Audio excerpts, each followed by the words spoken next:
Well, the mystery of cocaine at the White House is now making its way to Congress. In a letter today to the head of the Secret Service, Republican House Oversight Committee Chair James Comer requested a briefing by next week.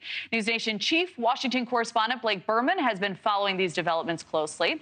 So, Blake, how is the White House responding tonight?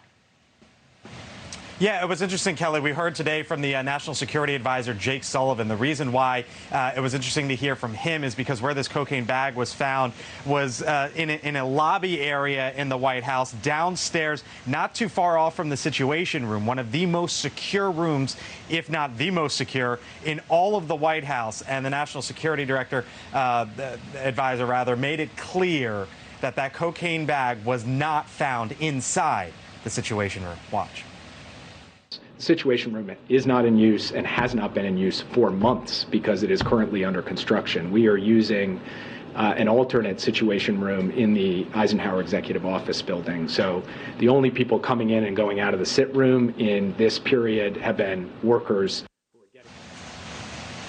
All right, so where this cocaine was found was in an area where anyone from really senior-level folks, senior-level staffers from the White House can enter, or anyone that has business within the White House and they enter through there, or even visitors. You can see sort of the layout here and sort of why the Situation Room was of intrigue. We also heard this afternoon from the press secretary, Karine Jean-Pierre, who was asked to respond to Donald Trump's claims that it belonged to the Biden family, and she gave this forceful pushback. The Biden family was not here. They were not here. They were at Camp David. They were not here Friday. They were not here Saturday. They were not here Sunday. They were not even here Monday. They came back on Tuesday. So to ask that question is actually incredibly irresponsible. And I'll just leave it there.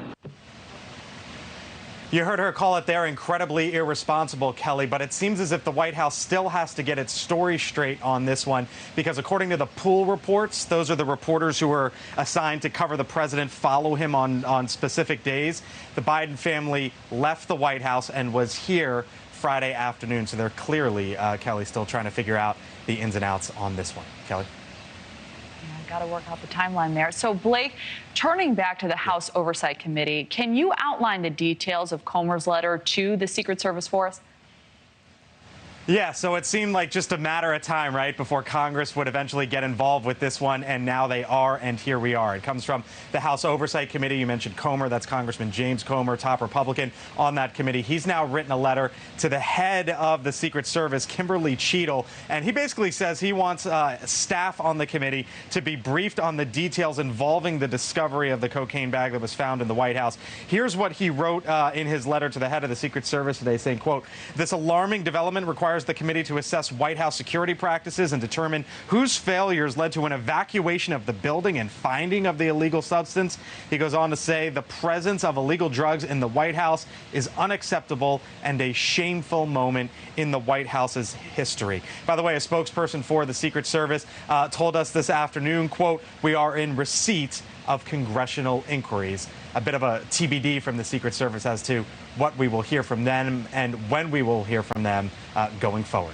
Thank you for watching. Go to newsnationnow.com to find NewsNation on your television provider. And don't forget to click the red subscribe button below to get more of NewsNation's fact-driven, unbiased coverage.